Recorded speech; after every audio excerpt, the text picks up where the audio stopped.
Wow. Wow. Wow. Wow. That's unbelievable. Wow. Wow. Wow. Wow. Wow. Wow. Wow. Wow.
It never changes.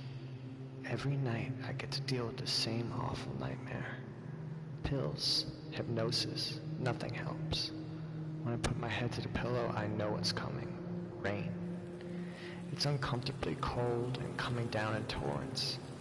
Then a flash of lightning illuminates crashing thunder to round out the package. The doors slowly open, beckoning me in as their welcome guest. I don't want to go. I never want to go. And yet, my legs betray me and steadily lead me to the worst night of my life.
This tutorial is all about connectors.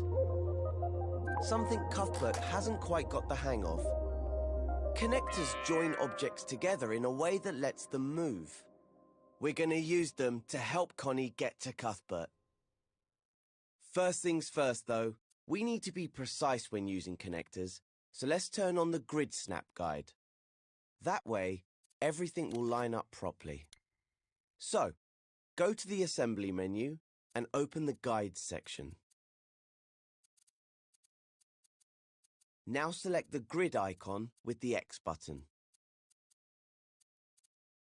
Now that grid snap is on, any objects you move and tools you use will snap in line with the grid in the scene. You can adjust how fine the grid is using the plus and minus icons on the button. But for this tutorial, it's best if you leave the grid size at 1. Now, let's see how we can make our way to Cuthbert.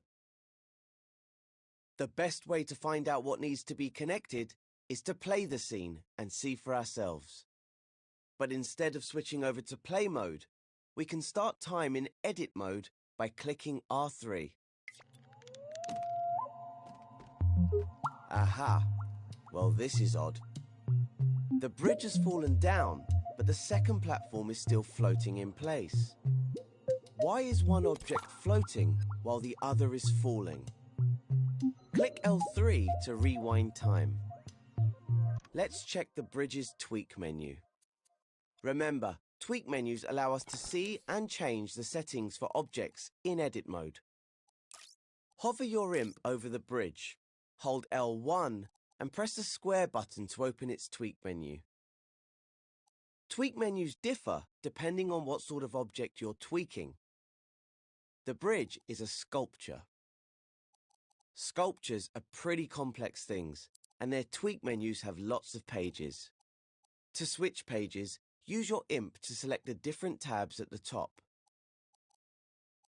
Maybe we'll find something on the physical properties page to tell us why the bridge is falling down. Its icon is a Newton's cradle, like one of those desk ornaments where the metal balls bash into each other. Select it with X. This page contains the sculpture's physical properties and attributes. There are lots of buttons and sliders here, but the one we're interested in is the top one.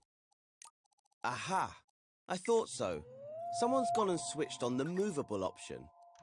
Okay, I admit it. It was me. Well, it wouldn't be much of an adventure if Connie could just stroll across the bridge, would it? Making something movable means it becomes physical. That means that forces in the scene, like collisions, the imp, or in this case gravity, can move it. Luckily, we can stop the bridge from falling down by adding a connector to it, which is exactly what we'll do in the next step, once you're ready to move on. So, all we need to keep the bridge from falling is a piece of string. Not just any piece of string, though. It's what we in the dream shaping business call a string connector. We'll need to attach the other end to something unmovable, like the blue cylinder above the bridge. Start by moving your imp with the left and right sticks until you can see the top of the bridge and the bottom of the blue cylinder. Make sure time is rewound. Click L3 if it isn't. Now open the Assembly menu and select the 3 connected squares to open the Gadgets menu. Look for the button with the joint icon, which will take you to the Connectors sub-menu. You can move the menu with your imp by grabbing it with R2. Select the String button. Its icon is the 2 circles connected by a wavy line. You'll see that a string connector appears on the tip of your imp. Now let's get connecting. You should always make the first connection from the object that won't move. We call this the parent object. In this case, it's the blue cylinder, but it could be something else, like the frame of a door. See the yellow dot on the cylinder? I put that there to show the best place for a connection. So hover over it and press R2 or X to connect the string. The grid snap guide will help you line it up exactly with the yellow spot. When you move your imp now, you'll notice it's tethered to the cylinder. It also has a blue gizmo on the end of it. Now let's stretch that string down to the bridge, all the way to the blue dot. The blue gizmo connects the string to the movable object, which we call the child object. Hover over the blue dot. See how the grid snaps it into line? Time to get Connie over to the 3rd platform. So, the small pink platform and the blue step aren't much use to her right now. But if we make the platform move backwards and forwards, she can hop onto it and cross over. To do that, we'll need a connector called a piston. Go to the Assembly menu, then the Gadgets menu. You'll find the piston in the Connectors section. It's somewhere near the middle and looks like, well, a piston. Now that it's equipped on your imp, you can start connecting. First, press R2 or X to join it to the blue step, which is unmovable, so it's the parent object. I've put a yellow dot on it to show you the best place to connect it. Next, connect the blue end to the child object, which is the floating platform. See how Grid Snap keeps the connector perfectly straight? Hover over the blue dot, then press R2 or X. Remember, the child object is the part that needs to be able to move. So when you join a connector to its child, that object will automatically become movable. When you've placed the piston, press circle to unequip it. Click R3 to test the connector. Alright, there's just one more gap for Connie to cross. We have a plank and a step to attach it to. For the plank to drop down, we'll need it to pivot like a hinge, which means we'll need to use a bolt connector this time. Go into the Connectors section in the Assembly menu.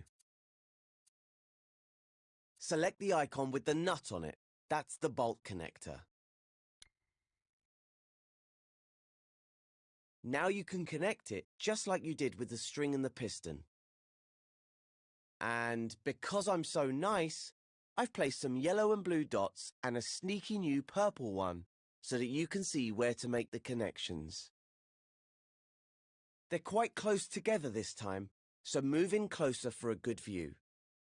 Remember, you can use the grab cam on the R1 button to zoom in close. As always, connect the parent object first, the yellow dot. Then you can connect the child object, the blue dot. The grid snap will keep the bolt in a straight line so you don't have to worry about it. Once it's all connected, you can unequip the bolt connector using the circle button. You've probably noticed that there's a purple gizmo halfway along the bolt. That's the pivot which the bolt rotates around. Click R3 to see how it all works. Well, that's not right. It looks like we'll need to reposition the pivot to get the plank moving correctly. Click L3 to rewind time and reset the plank. Now go ahead and grab the purple gizmo with R2. Move it so it's by the purple dot. While you're grabbing the pivot gizmo with R2, press triangle to align it to the grid. Now grab it with L2 and use the sticks to rotate it so its axis goes through the bottom of the plank. The grid snap guide will help you line it up exactly. The child object, in this case the plank, will rotate around that axis. Once it's all lined up, switch over to play mode to test it out.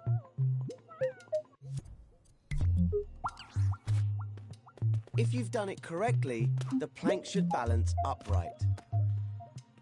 Connie will need to push the plank down, unless, of course, the plank isn't long enough. Oh well, switch back to edit mode and rewind time. We'll sort out the plank in the next step.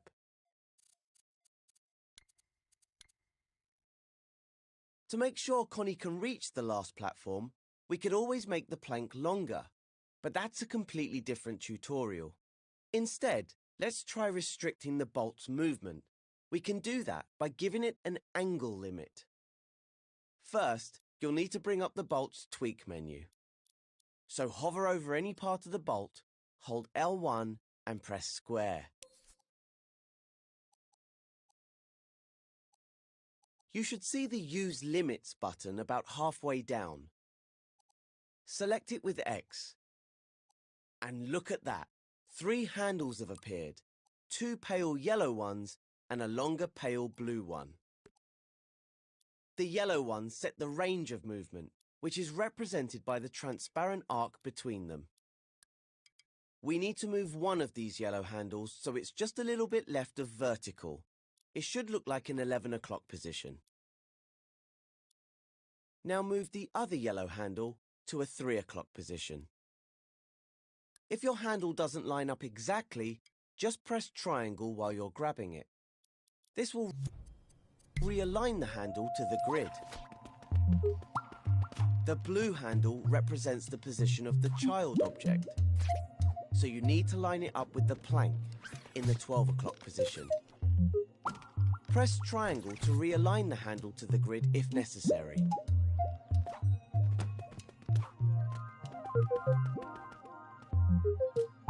You can close the tweak menu now and head into play mode to test the scene.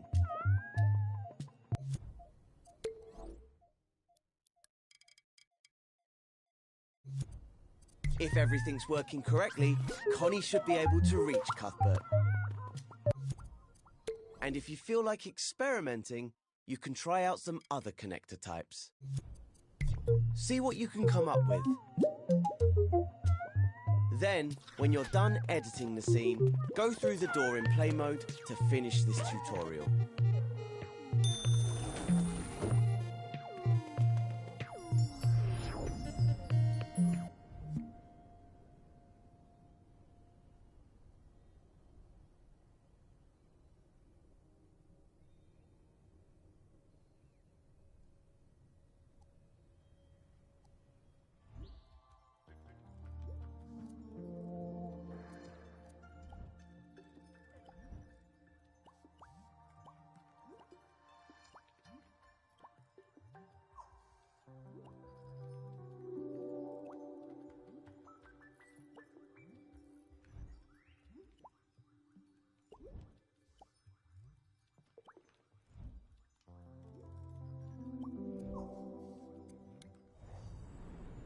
Oh dear, it looks like Cuthbert is really stuck this time.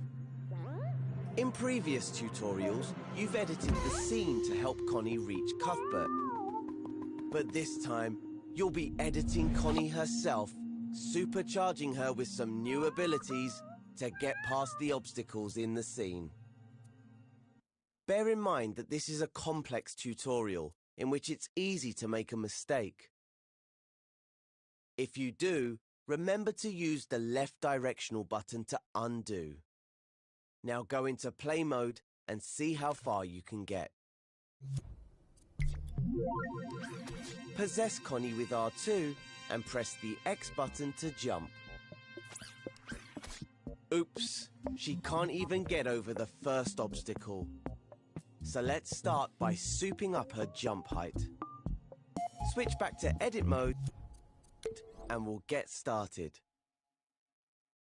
To change Connie's jump height, all we need to do is tweak her. So hover over her, hold L1 and press the square button to open her tweak menu. This is a puppet tweak menu. As you can see, it's jam-packed with different options. Thankfully, the setting we want is on the first page. All these settings control Connie's overall movement. We could make Connie run super fast or super slow. But nah, that's not going to help her. A nice high jump is what we need. What do we have here?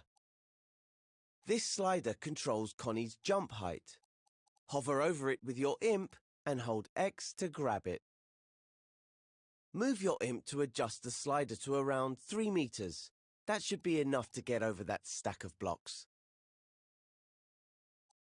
The Puppet Tweak menu also has some really useful testing controls.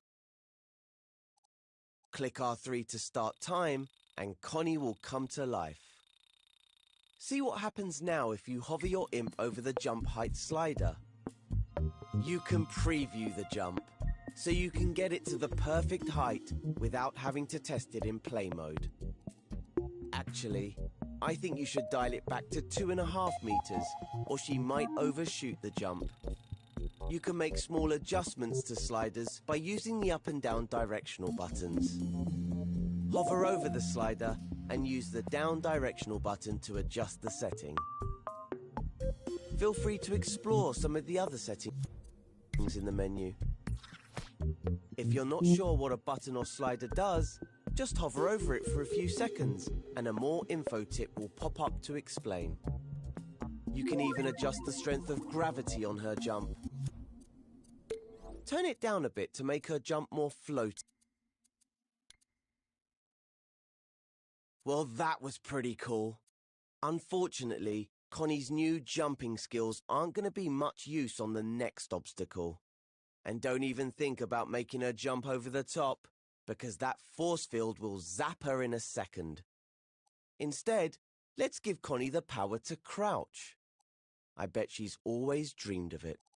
If you're still in play mode, switch back to edit mode now. Rewind time with L3 to put Connie back at the start. To give her a crouch, we need to scope into her.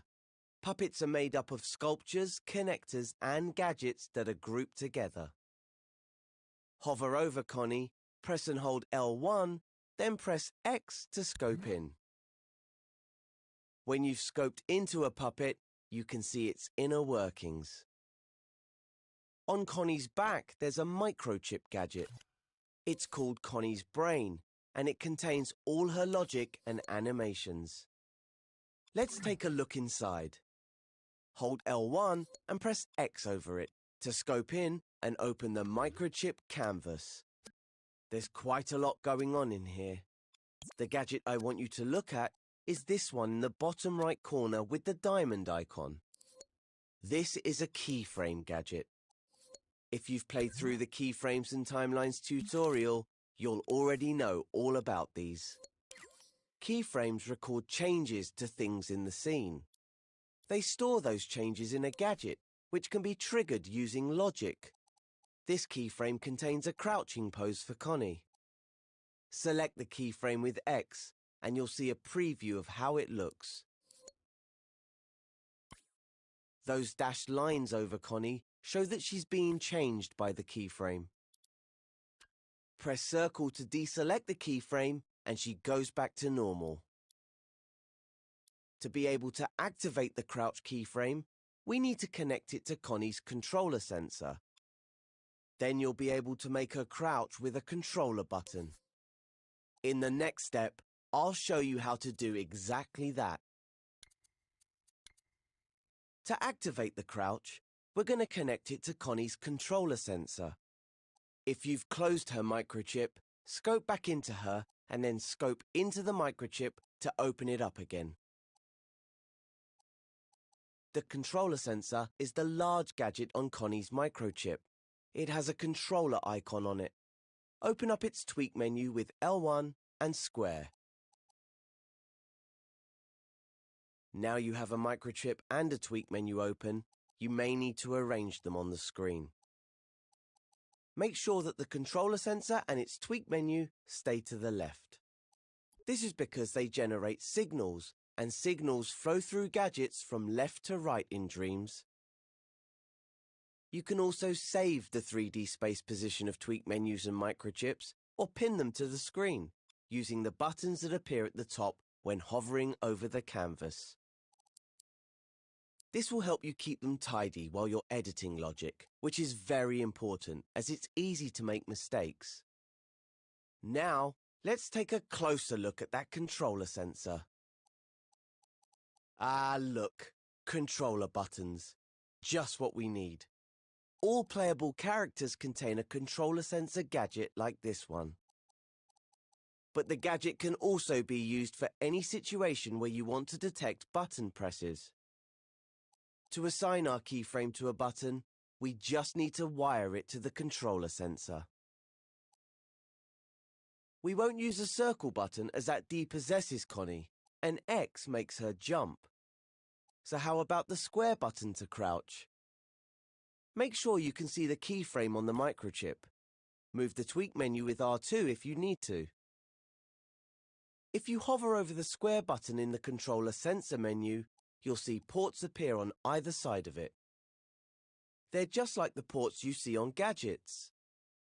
Ports on the left are inputs, and ports on the right are outputs.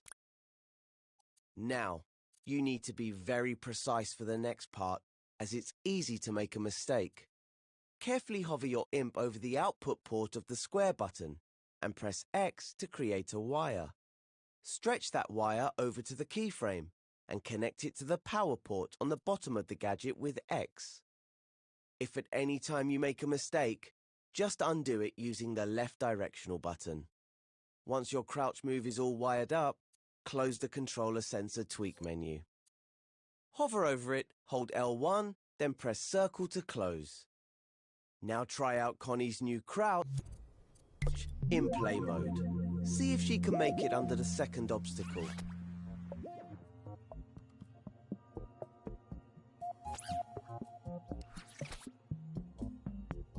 When you're ready to continue, go back to edit mode.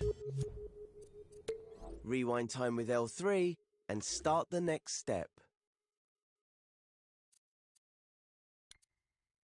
Right, we're on to the final obstacle. There's no way around it, but it looks destructible. So we're going to make a slam attack for Connie so that she can smash through it. We'll start by recording a pose for the slam. We can do this using a keyframe. Scope back into Connie and open up her microchip if it isn't already open.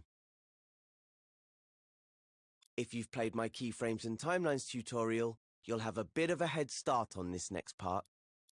Go to the Assembly menu and open the Animate menu. Select the keyframe with X. You'll now have a keyframe gadget on your imp. Stamp it somewhere in the scene with R2 or X. The keyframe records changes you make to objects and settings in the scene. It starts recording as soon as you stamp it. You can tell it's recording because your imp will change shape and colour. Now that we're recording, grab Connie's upper body with R2 and drag it gently down to the floor. Because we're scoped into her, we can move her body parts individually to create a pose. If we weren't scoped in, we'd move Connie's whole body. Notice that her knees automatically bend. Make sure her cone is all the way down to the floor so that you can't see her legs. Keyframes can record changes to anything, even tweak menu settings. So, just for visual flair, let's also make her glow. Hover over Connie's cone, hold L1 and press square to open its tweak menu. Because we're scoped in, this opens the tweak menu for the sculpture itself, rather than the puppet. All the settings on this page change the way Connie's cone looks. Look for the glow slider on the first page. Its icon is a sun. Raise the glow up to about 40%.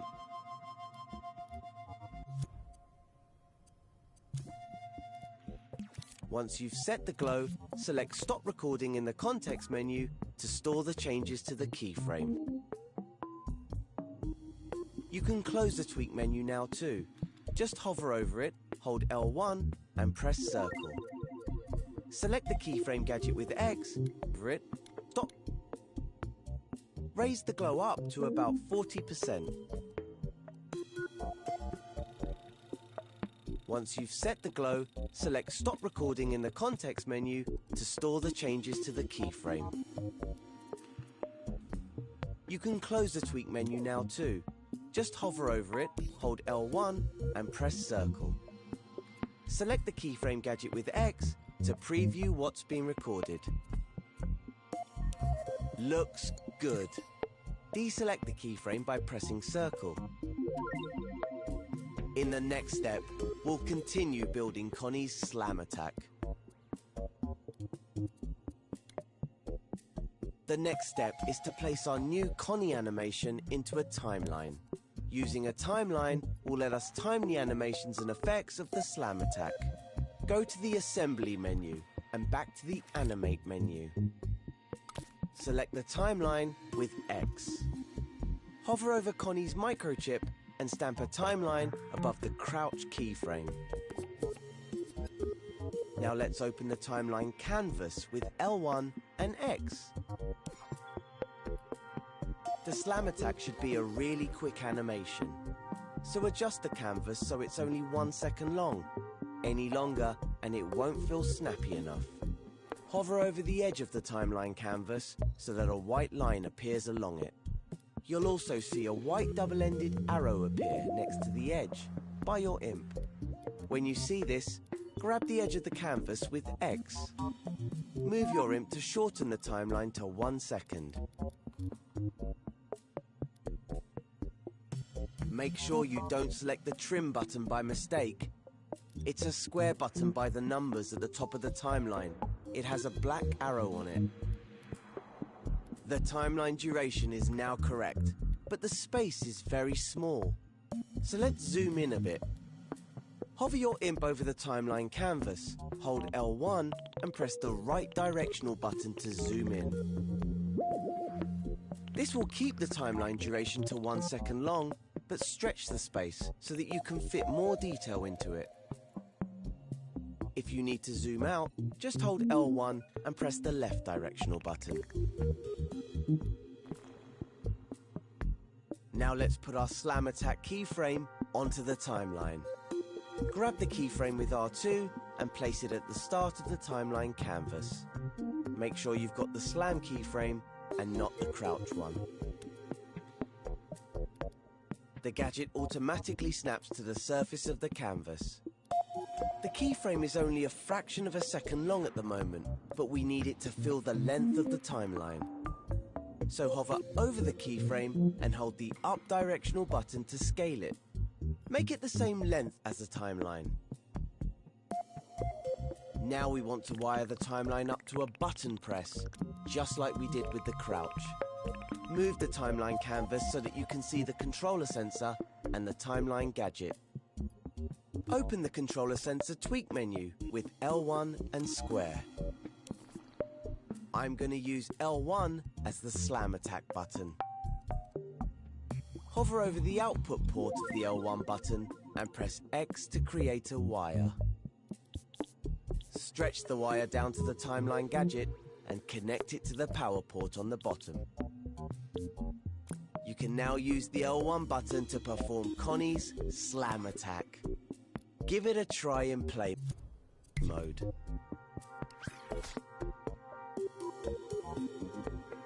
At the moment, it's just an animation, so it's not going to do anything to the blocks.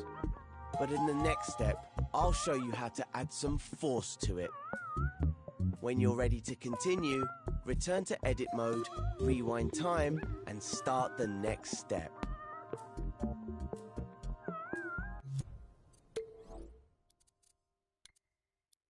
The slam attack animation is all set up, but it's not doing much besides looking cool, so we need to add a gadget to our timeline that will emit a force when Connie slams the ground. The gadget we're going to use for this is the force applier. Go to the assembly menu and open the gadgets menu. Find the move as an output menu and open it with X. The icon for the force applier looks like a gust of wind. Select it with X to equip it to your imp. I hope you've still got the timeline open. If not, open it with L1 and X. Stamp the force applier onto the timeline canvas below the keyframe. Press circle to unequip the force applier from your imp. The force applier isn't very strong by default, so we'll need to tweak it. To open its tweak menu, hover over the gadget, hold L1 and press square. At the top of the tweak menu is the force strength slider. Its icon is a beefy arm. Drag it all the way up to 100% using your imp. That will ensure the force emitted will overcome the gravity in the scene and the friction between the blocks. Next, increase the force speed to 10 meters per second. That will give the slam attack some punch. If you take a look at Connie, you'll see a green zone around her. Anything in this zone will be affected by the force applier. At the moment, the zone isn't much bigger than Connie. Hover your imp over the zone and arrow gizmos will appear. Grab them with R2 and move your imp to change the size of the zone. Or you can scale the zone more precisely in the force applier tweak menu. Go to the tab called Zone Size. Grab the zone size slider with X and set it to about 3.5 meters. Okay, let's test out Connie's new powers. Switch over to play mode. Possess Connie and give her new slam attack a try. Oops! Looks like it's more power than Connie can handle. The force applier is pushing her off the platform. Switch back to edit mode and rewind time. In the final step, I'll show you how to tweak the force applier so that it only affects the objects we want it to. To prevent the force applier from pushing Connie off the platforms, we're going to use labels. Scope back into Connie and open up her microchip. Open the timeline canvas with L1 and X. Now tweak the force applier with L1 and square. Labels can be given to any object in the scene, and gadgets like the force applier can detect them. In the force applier tweak menu, go to the Labels tab. By default, it will detect all labels. There are labels for all sorts of objects: foes, scenery, targets. The friend label is used for playable characters like Connie or friendly characters like Cuthbert. So if we deselect it, the force applier will no longer affect Connie. Hover over the friend button and press X to deselect it. It's the button with the heart icon. Now Connie should be able to blast through the blocks without firing herself off into space. Use her new skills to pass all the obstacles. And you can use your new skills to create some characters for your scenes.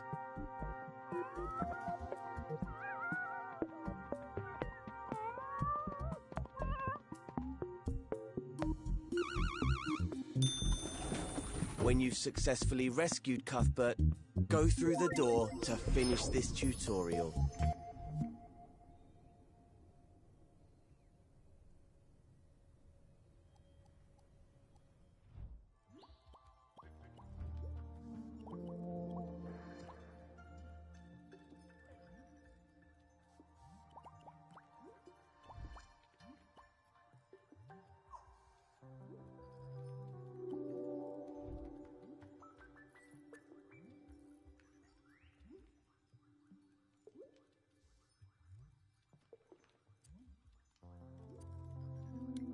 Hello, I'm Kareem, Art Director of Media Molecule. Today I will be doing a sculpture masterclass. I'll be modeling a male bust and going through basic modeling techniques to block the general form of the sculpture and build up to more detailed techniques and more sculptural philosophies and attitudes to find your own personal style in Dream. I hope you find it inspiring for you to start sculpting and find your own style in dreams. And now we begin sculpting our head. The first phase is to block out the general shape of all the head and bust components. Here we go. This is a sculpture pedestal that I've made earlier for the purpose of this tutorial. Also, I've made the space around us and put in it some of my favorite sculptures for inspiration and reference. I've also pre-lit it with nice lights to help us sculpt in a nice atmosphere. Before we start the sculpture, I would like to recap that it's very important to have learned the camera controls. In the Dream tutorials, you will find tutorials just focusing on the camera controls and tells you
Are you ready to get those creative juices flowing?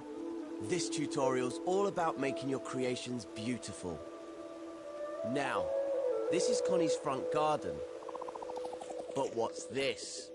It's had all the colour, style and magic sucked out of it. But not to worry, Connie. We can help make the garden pretty again with the power of dreams.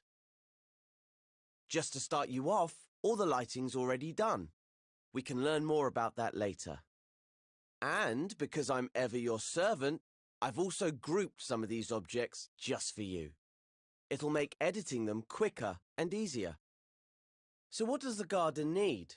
Well, it could do with some colour, texture, and movement. Luckily, the coat, style, and effects modes are the perfect tools to do that. They don't create new objects, they modify existing sculptures and paintings. And they work on groups. With just a little practice, you can become a master of them all. So let's start by adding some colour with the tint tool. Open the assembly menu with the square button and go to the modes menu.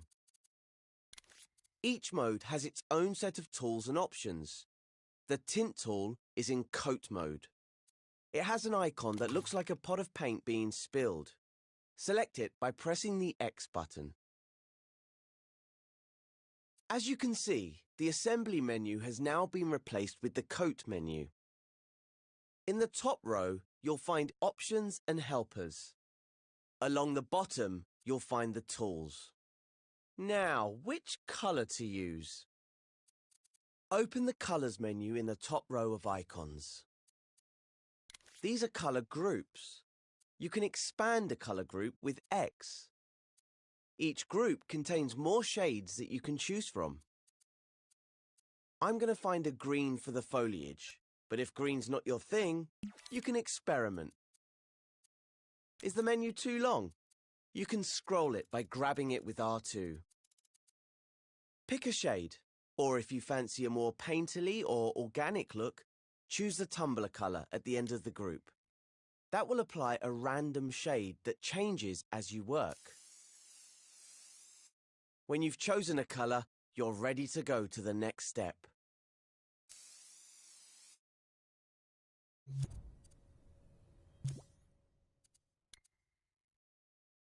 To add colour to our scene, we'll use the Tint tool, which has an icon like an airbrush. You can manually select it in the Tools menu. But in Coat mode, choosing a colour from the Colours menu equips the Tint tool automatically. See the airbrush icon on the tip of your imp. The Tint tool recolours objects, either tinting or completely covering their original colour. Just press and hold R2 to tint the objects at the tip of your imp. No need to select or scope into anything. The rounded clumps look a bit dreary in this scene. Let's add some colour. You can see that the longer you hold R2, the stronger the tint gets. And with a tumbler colour selected, it will cycle through different shades. If you make a mistake, you can undo using the left directional button. Or set your tool to subtract and you can detint. How do you do that? If you press triangle while the tool is active, your imp will change to an outline. So now it will remove tint instead of adding it. And that works on pretty much all of the coat, style and effects tools. Just press triangle when they're equipped to make them subtractive. Try removing some colour using subtractive tint now. Just hold R2 over the object. And to make the tool additive again, press triangle. Now that you've got to grips with that, you can colour in the whole scene with the tint tool. Go wild. Use different colours to tint the path, rocks, river, grass, trees, and the little cottage. The Colours menu has all the colours you need.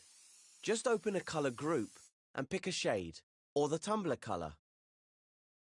Take some time to colour your scene. When you're done, move on to the next step.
Good job.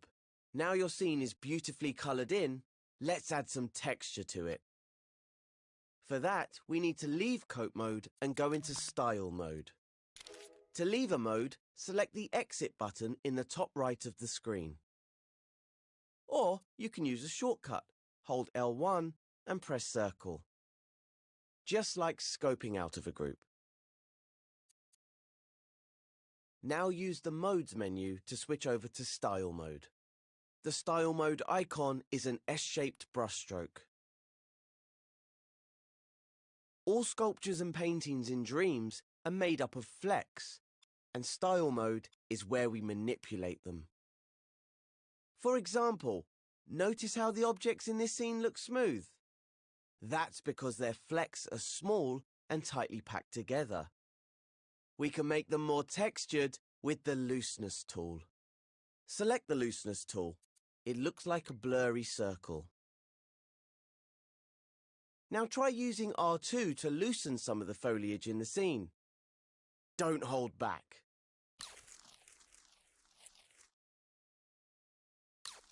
As you can see, loosening sculptures and paintings means their flecks become more obvious. If you think they're getting too loose, press triangle to make the tool subtractive and tighten them up again with R2. Or you can just use the left directional button to undo. Don't forget to loosen up the river too. We'll need it in the following steps. Carry on loosening the objects in the scene. When you're happy, proceed to the next step.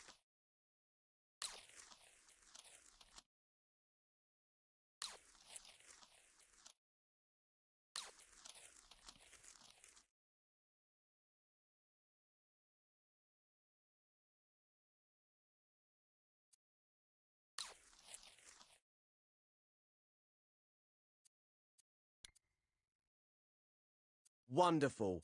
Connie's garden looks like a lovely painting. Let's look at the water now. Water has a reflective quality, so let's add some shine to the river. This is where the Finish tool comes in. Exit out of Style mode with L1 and circle and head back into Coat mode in the Modes menu.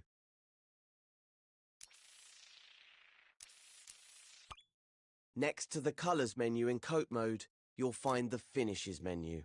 Select it with X. These finishes change the way objects react to light in your scene. Using finishes, you can make objects shiny, rough, metallic, or even translucent. Now you can choose your finish for the river. Let's see. Ah, yes. How about shiny wax? Wax finishes are translucent, and the shine will give the river a reflective surface that will catch the light. Apply the finishes before using R2. Remember that you can revert your changes by switching to subtractive mode with triangle or by using undo. Try editing the finish on other groups and objects in the scene. Continue to the next step when you're ready. Our river looks nice and shiny now, but something's missing. It doesn't flow like water does. But there's a magical tool for that in effects mode. It's called the Flow tool. Leave Coat mode if you haven't already, and enter effects mode. The effects mode icon has some twinkly stars on it. Alongside the Flow tool, you'll notice other animated effects that you can apply to sculptures or paintings. But for now, we'll pick the Flow tool. Its icon is a tap, or a faucet if you're from the US. Press X over the Flow tool to select it, and use R2 to apply it to the river. Isn't that lovely? In effects mode, you can preview the flow effect even when time is paused. But if you leave effects mode, you'll need to click R3 to see the effects in action. When the river's flowing at the right speed, you may notice something a bit odd. It's flowing the wrong way. Let's fix that using another tool found in Style mode, the Comb tool. Leave Effects mode using L1 and Circle, then go back into Style mode via the Modes menu. The Comb tool icon is some wavy lines. Select it with X. Now we're going to make the river flow the correct way. How do we do that? You guessed it. Hold R2 to comb the flecks of the river so they go in the right direction. We're no longer in effects mode, so we can't see the flow effect animating. But just click R3 to start time, and you'll be able to see it again. The key is to move your imp in the direction you'd like the flecks to flow. A bit like you're combing the river's hair. Very stylish. Let go of R2 when you're happy with the flow direction. And now you can see the river is going the correct way. But if it isn't, just undo and try again. When you're happy with the speed and direction of the river, click L3 to rewind time. Then it's off to the next step.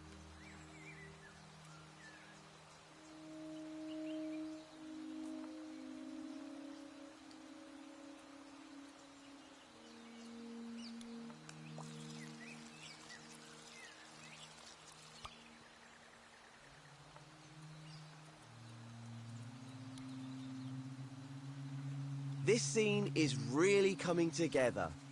Next, let's do something interesting with the chimney smoke. Move closer to the smoke so you can see the flecks clearly.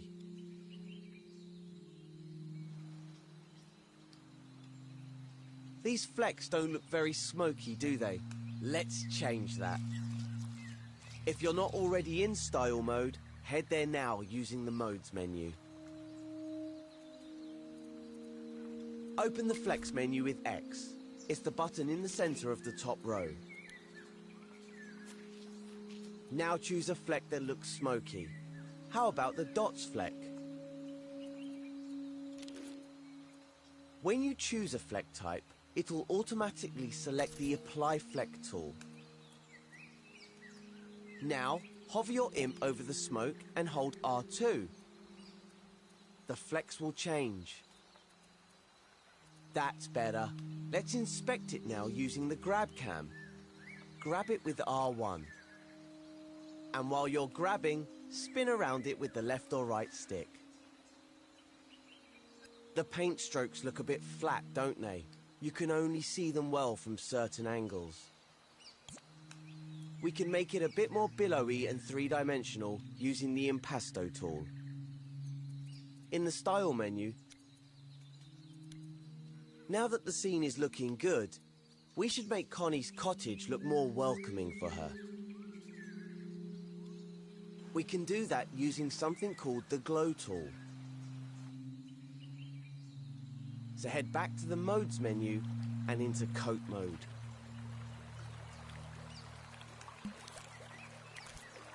The Glow tool has an icon that looks like a little sun. Select it with X. Then move your view over to the cottage for a closer look. Now position your view so that you can see the door and the window of the cottage. Then hold R2 over the window in the door to make it glow. Go on, give it some welly. Whoa, that's too bright. Let's press triangle to make the tool subtractive. Then use R2 to reduce the glow. Maybe you could try tinting the window to change the color of the light. See what you think.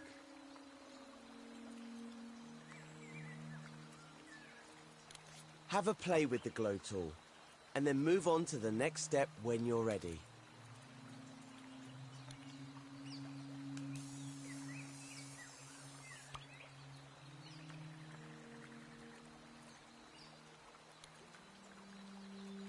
The scene looks so alive now, and Connie's in love with her new home.